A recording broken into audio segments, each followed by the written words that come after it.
Alrighty, hello ladies and gentlemen, welcome to the show, Serving Nerve, where we talk about whatever we want, and today we're going to be going through more body positivity, fat acceptance, cringe compilations. Now today we're going to be going through fat people problems particularly, so yeah, let's just see where this goes. Alrighty my people, I just want to interject that I do have a Patreon, and I do want to point out that if you want to support the channel, there is exclusive content on there, and I upload once a week. So yeah, if you want to check it out and support the channel, cool. If not, then let's get on with the video. When people are fat phobic on this platform, you should be uncomfortable. You should be uncomfortable. It is irresponsible to come on an app where there are vulnerable young people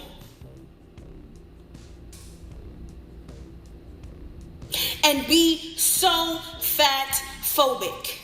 Okay, I just have to say this. No matter what your personal perspective is on like fat phobia or anti-fat phobia, when it comes to anything discriminatory that somebody says online, you really shouldn't care, in my opinion. You shouldn't be giving so much power as to what people say online, whether it's, in a video, on a TikTok like this, or in a comment section where people might be saying bad things about one another or other people that they view. In general, you shouldn't be giving the power to specific verbiage or words that people say or ways that people say things online.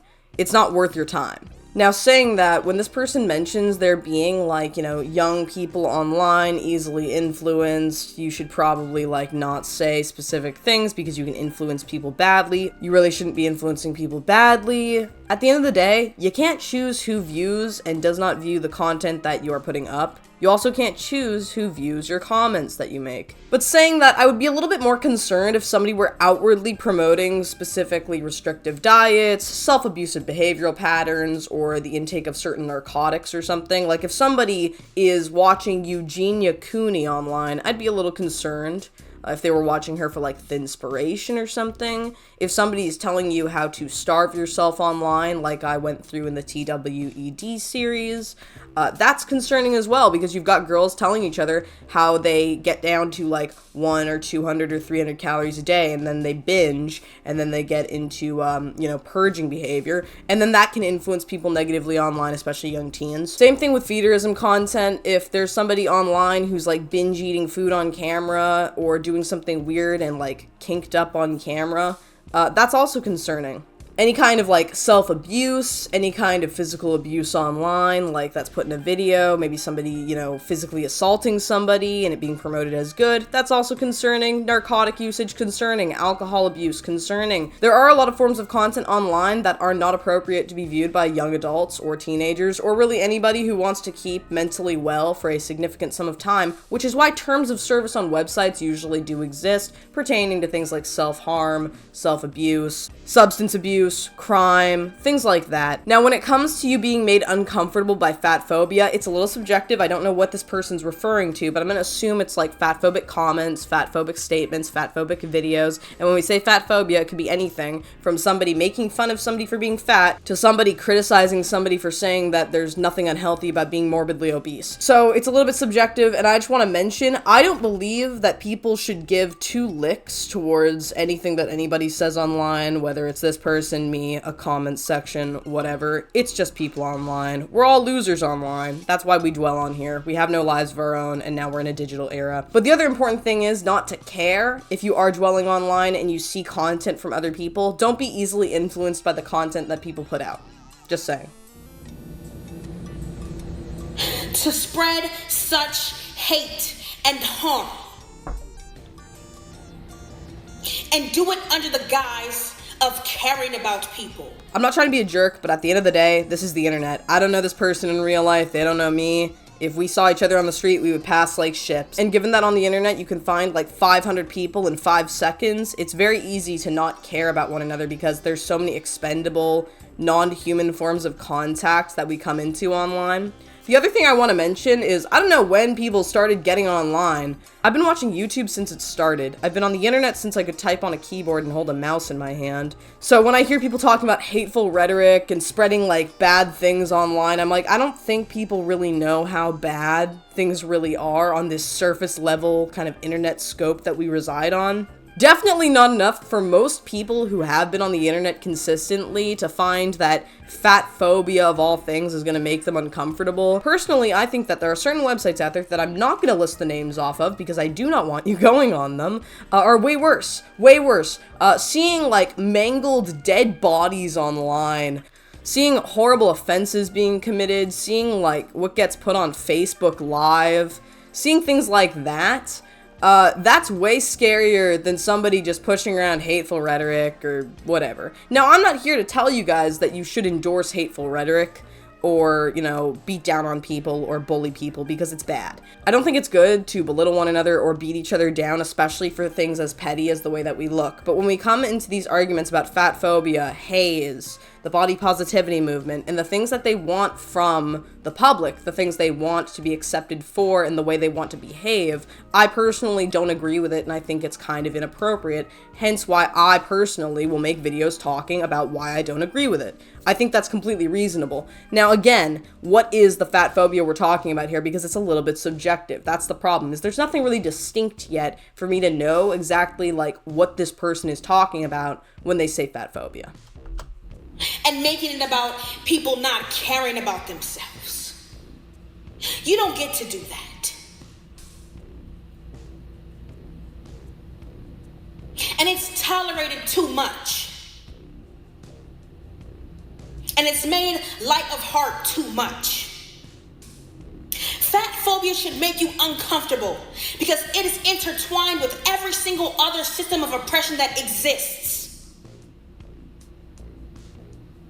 It is related to sexism, racism, homophobia, xenophobia, classism. See, this is my problem, is they're not actually explaining why, they're not talking about the rooting causes, they're just saying it's intersectionally linked with all of these other forms of systemic oppression that are actual concerns in society. Now, the problem with fat phobia particularly, most people have an issue with it because most people do not want to discriminate against somebody systemically for being fat. They just don't want to pay for your health care. They don't want to endorse your unhealthy behavioral patterns. They don't want to say you can be healthy at every size because you can't. So when you push these other forms of actual like discrimination and oppression, like sexism, racism, homophobia, xenophobia, things like that, and then you mix it together with things like fat phobia, which isn't very defined.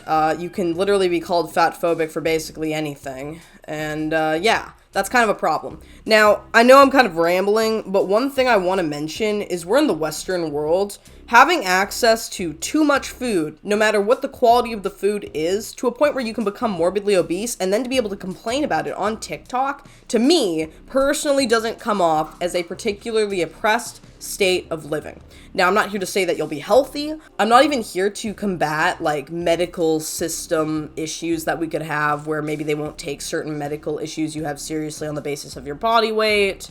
I'm not here to really even argue about, being poor and not being able to afford the healthiest food, even though I think education is a bigger issue when it comes to access to healthy food. Most people just do not know how to eat healthily, even on a budget or with an excess of money. Most people do not know how to eat healthily. I personally have been poor as balls, still been able to eat healthy. So I don't really think that's really an argument anymore, especially given the massive, massive food system that we have in the Western world. Now, saying that, I just don't really believe that you can compare somebody complaining about being fat online to somebody who's actually facing things like sexism, racism, homophobia, whatever. But particularly, those things are also issues outside of the Western world, much more so, including like fat phobia. I have heard and read a little bit about the potential discrimination and the fat phobia, as I kind of air quote it because I'm not quite sure exactly what it pertains to. The fat phobia that can come in certain Asian countries, like in Japan, Korea,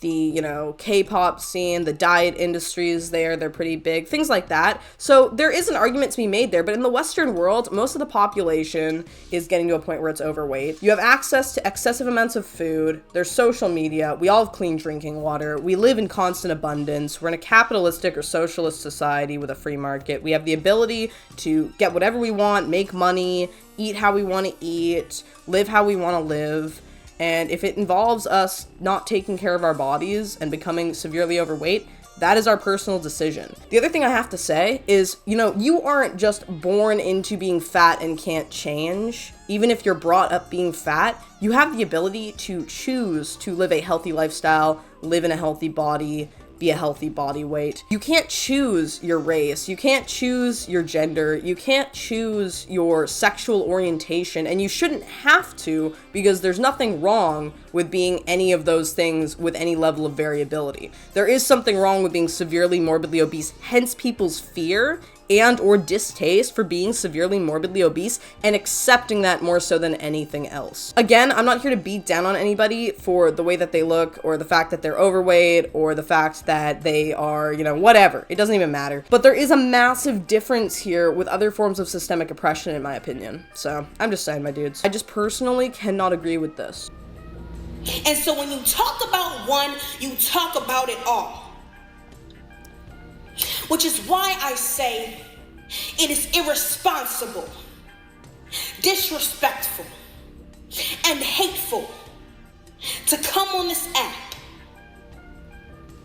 and be fatphobic. This is the other thing, is this is a freaking app, bro. It's TikTok. This person's on TikTok. Like, giving so much power to an app and acting as if it can, perpetuate severe oppression, perpetuate the masses to be irresponsible, which it can. There are dangerous TikTok trends out there. And people shouldn't do them, but there are dangerous TikTok trends that people execute, and then they face the repercussions of such. But there's a point where you are giving so much control and power to an app to a point where it's ridiculous. And again, for something as subjective and more ethereal and more of a social construct as fatphobia, you can choose to not adhere to that system of belief. You can choose also to not be controlled by an app or have an app tell you should feel bad for the way that you look or your body type. So the fact that this person is coming onto TikTok and complaining about this and also giving long pauses and acting as if that's going to power up the way that they're explaining something somewhat foolish, in my opinion, I just think it's silly.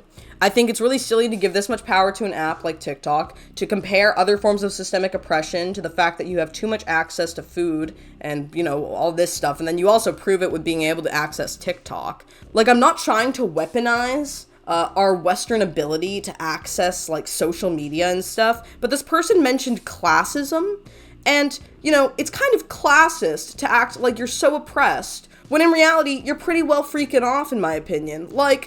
Coming from squalor, it's kind of ironic. I personally find it quite classist. I don't know. I find it classist. I could be wrong, but personally, I think that it's pretty privileged to be in these positions. So, I just think it's kind of ironic, dude. And that is all I have to say on the matter. Because I've already said too much on the matter. This person didn't really say that much. They just weaponized other forms, in my opinion, weaponized other forms of systemic oppression, compared it to fatphobia, and then said, you shouldn't be hateful on the app that is TikTok. And then they added some long pauses in there. I'm sorry. I'm sure that in another context, if they elaborated, and that's kind of the problem with TikToks, is you're not going to get a ton of, elaboration and whatnot. You're not going to get a lot of that because it's such a short format. But I would love this person to actually kind of explain why. What's the why? Instead of just saying, hateful, irresponsible. It's also subjective. And then throwing it out there and saying you shouldn't be fatphobic on TikTok, and it's bad, and it should make you uncomfortable, and it's the equivalence of homophobia and racism and sexism and all these other terrible things. And then, throwing it all out there, but not elaborating on it, it doesn't actually create a good argument. They didn't say that much. And people are not uncomfortable enough for me. They're too comfortable. It's funny because it's literally dude, we're all pretty comfortable. We're all pretty comfortable. I'm not going to be a liar and say that I'm not comfortable. Look at me. I'm sitting in a chair. I have my own room. I eat. I got clean drinking water. I have the internet. Got electricity. I'm pretty comfortable. I'm pretty privileged. And for me to say otherwise would be borderline offensive. So yeah, I personally am comfortable. I am comfortable on the internet. Ironically, as unsafe and as deranged as it is, the internet is my haven. I literally spend so much time on the internet. I'm a bedroom dwelling little twat. And, yeah, like, I don't know, man. I personally don't see anything wrong with being comfortable. I've been uncomfortable for so much of my life, and being comfortable in this position, particularly online, I like it. What can I say, you know? It's not the safest place, by the way. You can have all kinds of horrible things happen to you on the internet, but I'm just saying, I personally enjoy it. And I know it talked about ushering people to their seats, sitting people down, but I need you all to get up out of your seats and stop being so complicit and complacent when it comes to fat phobia. Stand up and show up. Learn something. And to learn, you need to unlearn. This person's not giving any examples or reasoning as to why. Like, what do you want me to learn and unlearn? How do you want to re-educate me? Like, what do you want me to do? Like, this is the problem. It's like, what is the solution? What's the solution? There isn't one because there's no real problem here. It's just being, like, made up. It's all like a false problem, dude. And it shouldn't be on us to teach you. Okay, well then what the fuck? Like, okay, here's the thing. If you want to solve a problem, if you find there's an issue and you are not willing to educate nor teach the masses, and as I scream, the dogs bark, but like, if you are not willing to give your perspective, find a solution, and then educate people on the solution to the problem, you are the problem. You create a problem without a solution, bro. You act like there's something wrong when there really isn't, and you have no proof to prove otherwise. Like, it's so diabolical and foolish. Like, if I'm gonna say, hey, there's this issue, there's this one systemic issue, here's the focus on it, this is how you can change it, blah, blah, blah, then yeah, like, that makes sense. But if you don't give any information, you don't expand, you don't elaborate, and you don't educate, then there's not gonna be any change. You're just feeding the problem then. But it is on you to stop spewing hateful, false, fatphobic rhetoric, and furthermore, being tolerable of it. Thank you. This did nothing for me. I've actually become more ignorant as a result of this, because now I've been given false issue without solution. But yeah, anyways, I don't know, man. I just don't believe it. I'm sorry, I'm not trying to be a jerk. I'm sure this person's lovely outside of the context of the situation that we are conversing about, but I just don't see the actual solution to this problem that has been so brashly placed. And, I don't know. I just think it's silly. I find this a little ironic on the classes thing. I don't really think it expands well on any potential solutions. Doesn't even point out any actual problems. It just says fat phobia, blanket term fat phobia, stop the hate. But there's no actual examples being made here. You know, there's no solutions. There's no ways you want to re-educate people. You've also said, it is not my job to teach you how to act better or less hateful. So that completely defeats the purpose right there. Like, I don't know, man. I just think it's silly. Anyways, that's the video. Tell me what you think in the comments below. Do you agree? Do you disagree? What do you think about this? And, yeah, that's it. So I hope you all enjoyed, my people, and I will see you all next time. It has been lovely. Slater.